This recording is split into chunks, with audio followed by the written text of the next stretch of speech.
مزاج بن گیا. وہ غربا بیٹھے تھے دسترخوان بچھائے سڑک کے کنارے, تو امام حسین گزرے تو انہوں نے آواز دی. امام صاحب لوگ ذائقہ نہیں لگے, حضور تھوڑی روٹی نہیں کھا لیتے ہمارے ساتھ؟ تو امام صاحب آ گئے, نیچے بیٹھ گئے غریبوں کے ساتھ. کوئی جرت کرے نا, چلو امیروں نے تو غریبوں کے ساتھ بیٹھنے کی جرت نہیں کرنی, کوئی پیر ہی بیٹھ جائے غریبوں کے ساتھ, وہی مہربانی کر دے کہ میں پیر صاحب ہوں, قبلہ ہوں, تو میں ہی چلو لنگر کھا لوں مریدوں کے ساتھ بیٹھ کے. ہماری تو محفلوں میں بھی نا جی, نعت خانوں کا, مولویوں کا, دوسروں کا کھانا اور ہوتا ہے, اور غریب آدمی کو شاپر میں چاول ڈال کے دیتے ہیں, ساتھ اسے کہتے ہیں یہ لنگر شریف ہے. بھئی اگر یہ شریف ہے, تبرک ہے, تو اے پیر صاحب نو نہیں سی لنگدا, اڑتا ہے گلے میں لنگر ان کو. یہ لنگر شریف جو ہے یہ نعت خاں کو بھی تو گزرنا, تبرک ہے کہ نہیں؟ ہاں نہ تو کرو نا, تو جیڑی زیادہ تبرک والی شے ہے وہ پیراں نو بھی تو کھانی چاہیے نا.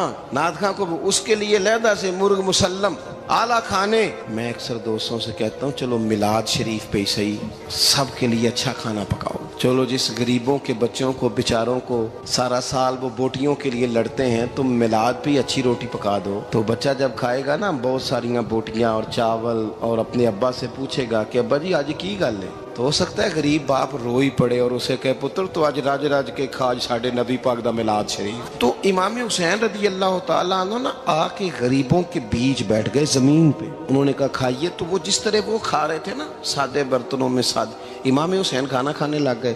میں نے کہا خیر کا کام کوئی بھی ملے اسے ضائع, چلو اور کچھ نہیں کر سکتے تھے, کسی کو سڑک ہی پار کرا دے نابینا کو, چلو اور کچھ نہیں کر سکتے, تو آپ کو پتا ہے کہ سامنے والا بوجھ لے کے گزر رہا ہے, آپ تھوڑا سا ہٹ جائیں روڈ سے, اسے گزر لینے دیں. کوئی تو کام زندگی میں, کوئی ارادہ تو خیر کا بندہ کرے. امام حسین بیٹھ گئے, ان کے ساتھ روٹی کھائی. تھوڑی دیر کے بعد اجازت لی, فرمایا جاؤں؟ کہنے لگے حضور اور کھائیے. فرمانے لگے میں تو ابھی روٹی کھا کے آیا تھا اور آج تک ایسا نہیں ہوا کہ دوبارہ کھانا کھاؤں. ایک لقمے کی بھوک نہیں تھی, جتنا بھی کھایا ہے نا یہ تمہارا دل خوش کرنے کے لیے کھایا ہے.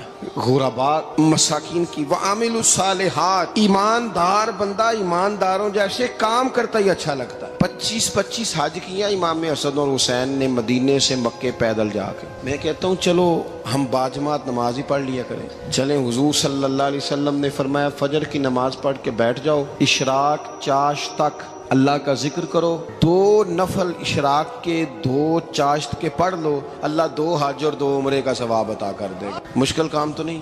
اہل بیت نے ہمیں سبق یہ پڑھایا ہے, حضور کے اصحاب نے ہمیں سبق یہ پڑھایا. تیسری بات فرمایا وتواصوا بالحق, صرف یہ نہیں کہ تم نماز پڑھ کے تو بیٹھ جاؤ, تم نے نا بے نمازی کو نماز کی دعوت بھی دینی ہے. مظلوم پر ظلم ہوتا رہے اور کونے میں چپ کر کے بیٹھے نہیں رہنا, بلکہ اگر ہاتھ پکڑا جا سکتا ہے تو ظالم کا ہاتھ پکڑنا ہے. نبی پاک علیہ الصلوۃ والسلام نے فرمایا اپنے بھائی کی مدد کرو چاہے وہ ظالم ہو یا مظلوم ہو, بھائی کی مدد کرو چاہے ظالم ہو یا مظلوم ہو. تو صحابہ نے عرض کی یا رسول اللہ صلی اللہ تعالی علیہ وسلم یہ مظلوم کی مدد تو سمجھ میں آتی ہے, یہ ظالم کی مدد کیسے کریں؟ نہیں سمجھ آ رہی ہے آپ کو بات؟ یا رسول اللہ صلی اللہ تعالی علیہ وسلم مظلوم کے ساتھ کھڑا ہونا تو ہماری عقل میں آ گیا, تو ظالم کی مدد کیسے کرنی ہے؟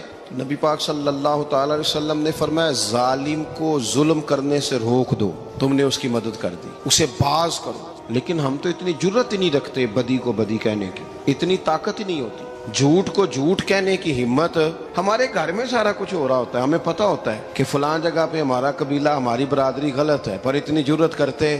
ہم سچ بولتے ضرور ہیں پر دوسروں کے بارے میں, اپنے بارے میں سچ بولنے کو تیار نہیں ہوتے. جرت کا مظاہرہ کریں زندگی میں, حق کو حق کہنا سیکھیں, غلط کو غلط کہنا سیکھیں, جھوٹ کو جھوٹ کہیں, بدی کو بدی کہیں, سچائی کا ساتھ دیں ہمیشہ.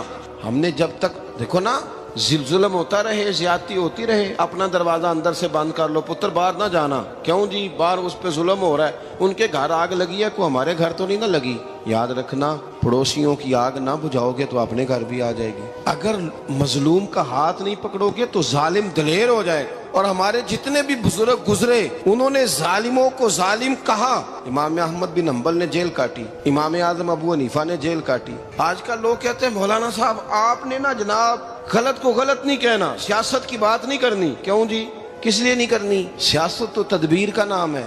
بنو اسرائیل میں جتنی بھی تدبیر ہوتی تھی وہ سارے انبیاء کیا کرتے تھے. کیوں نہ بات کریں؟ یہ جن کرسیوں پہ آج تم نے ظالموں جابروں کو بٹھایا، یہ کرسی تو حضرت ابوبکر صدیق جیسے لوگوں کی ہے، یہ تو حضرت عمر جیسے لوگوں کی سیٹ ہے، حضرت عثمان غنی جیسے لوگوں کا کام ہے، مولا علی جیسے لوگوں کا کام ہے۔ غلط جگہوں پہ غلط لوگ بٹھا دی اور پھر جھوٹے کو جھوٹا بھی نہ کہیں، ظالم کو ظالم بھی نہ کہیں۔ ہم سے نہ رقم ہوں گے قصیدے یزید کے، کیونکہ ہم لوگ تو حسین کے سیرت نگار ہیں۔ یہ کیا بات ہوئی؟ آپ سچی بات ہی نہ کریں، کلمہ حق کہیں، ہمیشہ کھری بات کہیں، سچی، گرچہ اپنا نقصان ہو، حق کے ساتھ کھڑے ہونا سیکھیں۔ وتواصوا بالحق، ساری آسانی تھی، امام حسین کو کوئی مسئلہ نہیں تھا، آرام سے بیٹھے تھے۔ آج کتنے موجوں میں بیٹھے ہیں، پیر صاحبان، مولوی صاحبان، خطیب صاحبان، سیاستدان، وڈیرے، موج لگی ہوئی ہے، کسی کو کچھ نہیں کہنا، کچھ کہیں گے تو پھر بندے مخالفت کریں گے۔ تو امام حسین مسجد نبی میں جمعہ پڑھاتے تھے، چپ کر کے بیٹھے رہتے، حضور سید عالم علیہ السلام کے مزار انور کے پاس بیٹھے تھے، بیٹھے رہتے۔ لیکن امام حسین نے فرمایا ظالم حکمران بنے تو وہ قوموں کو تکلیف دیتے ہیں، وہ ملی نقصان کرتے ہیں، وہ امت کا چہرہ مہرہ بگاڑ کے رکھ دیتے ہیں، لہذا کھڑے ہونا پڑتا ہے، کلمہ حق کہنا پڑتا ہے، الہ کلمت الحق کے لیے نکلنا پڑتا ہے۔ آپ اپنی زندگی کے اندر سچی بات کرنا سیکھیں۔ الیکشن کے دن آ گئے، میرے ایک بڑے محبت والے ساتھی تھے، وہ آ گئے ووٹ کے لیے۔ ویسے بھی یہ جو بیماری ہمارے ملک میں نا جی، ہمارے ہاں حکمران بعض اوقات کہتے ہیں اوے ہو جی جمہوریت بڑی ضروری ہے۔ وہ بھی کس مصیبت کا نام ہے جمہوریت؟ اقبال تو کہتے ہیں کہ یہ وہ چیز ہے کہ جس میں پتہ ہی کوئی نہیں ہوتا، پڑھے لکھے ان پڑھ کا، چھوٹے اور بڑے کا، سیانے اور بیوقوف کا۔ جمہوریت وہ طرز حکومت ہے کہ جس میں بندوں کو گنا کرتے ہیں، تولا نہیں کرتے رہتے ہو ہر وقت۔ قوم کو اس کا حق ملنا چاہیے، غریب کی مدد ہونی چاہیے، انصاف ملنا چاہیے۔ باقی یہ تمہاری کہانیاں ہیں ڈکٹیٹرشپ اور جمہوریت، اور ہمیں تمہاری سمجھ بھی نہیں آتی۔ ہر ڈکٹیٹر کے ساتھ ہوتے ہو، باتیں جمہوریت کی کرتے ہو، جہاں تمہارا دل کرتا کھڑے رہتے ہو۔ ہمیں تو کوئی اس سے غرض نہیں، کام ہونا چاہیے۔ بلکہ جو لوگ قوت نافذہ رکھتے ہیں انہیں سمجھنا چاہیے کہ ملک کی بھاگ دوڑ ہمیشہ مضبوط ہاتھوں میں رہے، اور وہ اس طرح کا نظام وضع کریں، مل بیٹھے سارے ادارے کہ غریب کی سنی جائے۔ وہ مجھے بڑی اچھی طرح یاد ہے جب وہ ایک حکومت ختم ہوئی اور جو ایک فوجی رہ کے گئے تھے 11 سال، ان کی حکومت آئی تو میں باہر نکلا تو ایک بزرگ تھے، وہ صبح صبح ناشتہ بیچا کرتے تھے ہمارے علاقے میں، چاول اور چنے بنے۔ تو میں نے ان سے کہا بزرگوں پتہ لگا جی رات دی حکومت بدل گئی ہے؟ تو فرمان لگے پتر جیڑا مرضی بھی آ جائے، میں تو یا چاول بیچ کے روٹی کھانی، ہمیں تو ان سے غرض ہی نہیں، اللہ جانے کون آیا کون گیا، تو کھیل تماشا بنایا ہوا ہے۔ تو جھوٹے کو جھوٹا کہیں۔ میرے ایک دوست ہیں الیکشن لڑتے ہیں، مجھے ایک دفعہ آ کے کہنے لگے آپ نے کبھی ووٹ نہیں ڈالا، اس دفعہ ضرور ڈالیں۔ میں نے کہا نہیں ڈالتا میں۔ کہنے لگے ووٹ قوم کی امانت ہے، تو میں نے کہا امانت کسی بے ایمان کو دے دوں؟ امانت تو امانت دار کو دی جاتی۔ نہیں سمجھے آپ بات؟ یہ سارے کہتے ہیں نا ووٹ قوم کی، تو امانت کس کو دینی چاہیے؟ صحیح بتاؤ۔ چلو ہوں تسی بولنا نہیں، بس دل وچ گل رکھنی، دل وچ دیندے ویسے امانت دارا نہیں ہونا۔ نہیں میں نے کہا بولنا نہیں، ہمیں کسی کو پتہ نہ لگ جائے، دیتے ویسے امانت داروں کو ہی ہو نا۔ یہ اپنے دل سے پوچھو، فیصلہ لو، اللہ سے ڈرو۔ ظالم کا مددگار ظالم ہوتا ہے، ظالموں کا مددگار ظالم ہوتا ہے۔ وہ تیرے میرے ووٹ پر جیت کر جب ظلم کرے گا تو پھر کون ہے جو یہ دعویٰ کرے گا کہ جناب میں ظالم کا مددگار نہیں؟ سوچو سمجھو، غور کرو۔ امام حسین رضی اللہ تعالیٰ عنہ نے فرمایا سچ کو سچ کہیں گے، جھوٹ کو جھوٹ کہیں گے۔ یہ نہیں ہو سکتا کہ جناب ظلم ہوتا رہے اور چپ رہے۔ اور یہ سبق کہاں سے پڑھا انہوں نے؟ مولا علی شیر خدا سے۔ جب حضرت عثمان غنی رضی اللہ تعالیٰ عنہ پر بلوائیوں نے حملہ کیا نا، تو چونکہ حضرت عثمان غنی خالو تھے امام حسن اور حسین کے، حضرت عثمان خالو ہیں، سگے خالو ہیں، تو حضرت مولا علی شیر خدا نے یہ نہیں کہا کہ پتر اتنے بندے آ گئے ہیں، تلواریں ہیں، محاصرہ ہے، باہر نہ نکلنا، بلکہ حضرت مولا علی نے خود اپنے دونوں بیٹوں کو تلواریں پکڑائیں اور حضرت عثمان غنی کے دروازے پہ کھڑا کر کے کہا پتر خیال رکھنا تمہارے ہوتے ہوئے کوئی بھی شخص حضرت عثمان غنی کا دروازہ نہ کراس کر پائے۔ خود اپنے بچوں، ہر جنگ میں حضرت علی ساتھ لے کے جاتے تھے۔ ہم تو بچوں کو دلیری سکھاتے ہی نہیں، بزدل۔ اور کچھ ہمیں بابے مل گئے، وہ کہتے ہیں منڈے نو سایا ہے، میں کہ بابے نو آپ سایا ہے، انہوں بھی کرو دم کراؤ، اس کو نظری سایہ آتا ہے۔ کیسے نادانوں سے پالا پڑ گیا۔ کیا ہوتا ہے وہ سایہ؟ اچھے بھلے سیانے نوجوان بتی بند کر کے اندر لیٹا ہوا ہے بچہ، بابا کہہ گیا انہوں سایا ہے۔ بابا کہڑا کہہ گیا جڑا باہر روٹی لین آیا سی، بھی ایڈی پہنچی سرکار ہوندی تے ٹکر ہی گھر کھا لیندی۔ لوگوں کے قسمت کا حال بتاتا ہے، اپنی اتنی خراب ہے کہ مانگتا پھرتا ہے۔ کیا مذاق بنایا ہم نے اپنے ساتھ۔ تھوڑے سمجھدار ہو جائیں، ہر بندے کی بات کا اثر قبول نہ کیا کریں۔ مومن کے پاس طاقتیں ہوتی ہیں، جو جدھر لگاتا ہے چپ کر کے لگ جاتے ہو. ان الذین قالوا ربنا اللہ ثم استقاموا تتنزل علیہم الملائکہ. اللہ کہتا ہے تو ڈٹنا سیکھ، رب کا نام لے کے ڈٹ جا، رب تیری مدد کے لیے فرشتے بھی نازل کر دے گا. فرمایا یہ نبی مومنوں کے جانوں سے بھی زیادہ قریب ہے. ہم بڑا عام لفظ بولتے ہیں کہ فلاں چیز میرے دل کے بڑی قریب ہے، میری سوچ کے بڑی. جو لوگ دل کے قریب ہوتے ہیں ان کے پاس اٹھنے بیٹھنے کو دل کرتا ہے. تو اللہ کریم نے قرآن پاک میں فرمایا کہ یہ پیغمبر صلی اللہ علیہ وسلم تمہاری جانوں سے بھی تمہارے قریب ہے. اور حضور نے وضاحت کر دی، نبی پاک نے وضاحت کر دی. حضور نے فرمایا لا یؤمن احدکم حتی اکون احب الیہ من والدہ وولدہ والناس اجمعین، او کما قال نبی صلی اللہ علیہ وسلم. فرمایا تم میں سے کوئی اتنی دیر تک مومن ہو ہی نہیں سکتا جب تک ہر چیز سے بڑھ کر مجھ سے پیار نہ کرے. ایک مثال دے لوں، بات آسان ہو جائے گی. جس گھر کے اندر پیسہ بے شمار ہو، دولت بے شمار ہو، مکان ایک نہیں چار ہو، اور دنیا کی ساری آسانیاں گھر میں موجود ہو، سارے دوست میری بات پہ توجہ کرنا، ہر شے ہو، بینک بیلنس بھی ٹھیک ٹھاک ہو، بچوں کا فیوچر سیف ہو، لیکن گھر کے اندر میاں بیوی کی صلح نہ ہو. بچے کہتے ہیں گھر میں ہر چیز ہے پر امی اور ابا کا جھگڑا ہر وقت جاری رہتا ہے. وہ گھر صحیح چلتا ہے؟ ہم نے بولنا اس لیے نہیں کہ یہ باتیں لوگ، یہ گھر کے اندر کی باتیں ہیں نا. حالانکہ پاکستان کا تجزیہ یہ ہے کہ 95% میاں بیوی کے حالات ٹھیک نہیں. پاکستان یہ سرکاری اعداد و شمار ہے. 95% گھروں میں اختلاف رائے. یہ بات ذہن میں بٹھا لیں کہ میاں بیوی کا اگر اتفاق نہیں نہ ہوتا تو وہ کہیں کہ گھر میں کوئی بھی خوشی رہے گی تو یہ ممکن ہی نہیں، یہ سوال ہی نہیں پیدا ہو. 6 بچے ہوتے ہیں اور شادی کو 24 سال گزر جاتے ہیں پھر بھی طلاق ہو جاتی ہے. اس لیے کہ میاں بیوی کے لیے سب سے ضروری چیز آپس کی محبت ہے. اور یار کیا خوبصورت انداز ہے میرے رسول پاک علیہ السلام کا. جتنی شاندار طبیعت حضور نے مولا علی شیر خدا کی تھی اتنی کوئی کر سکتا ہے؟ اور جتنی اعلیٰ ترین تربیت اور حسن سیدہ فاطمہ کو اللہ نے دیا کسی اور کو مل سکتا ہے؟ لیکن میرے نبی پاک علیہ السلام نے ان کی شادی کے بعد ان کو اکٹھے بٹھا کے ان کے سر آپس میں جوڑ کے ہاتھ اٹھا کے دعا کی تھی کہ اے اللہ ان کے درمیان محبت پیدا فرما دے. میاں بیوی کے درمیان جو سب سے اہم چیز ہے وہ محبت ہے. بچے کہتے ہیں ہم کدھر جائیں، ابا کی سنے کہ اماں کی سنے؟ اور اکثر گھروں میں بچوں کی تربیت رک جاتی ہے اس لیے کہ میاں بیوی کا سلوک نہیں ہوتا، تباہی اتر جاتی. گھر کے اندر ہر شے ہے پر ان کا پیار نہیں. پتہ یہ چلا کہ گھر میں محبت نہ ہو تو گھر نہیں چلتا. اگر محبت کے بغیر ایک گھر نہیں چل سکتا تو محبت مصطفیٰ کے بغیر دین کیسے چلے گا؟ گھر نہیں چلتا میرے بھائی، ٹوٹ جاتا ہے، بکھر جاتا ہے. سارا کچھ ہونے کے باوجود میں نے مردوں کو روتے ہوئے دیکھا ہے، عورتیں تو روتی ہیں، میں نے مردوں کو روتے ہوئے دیکھا.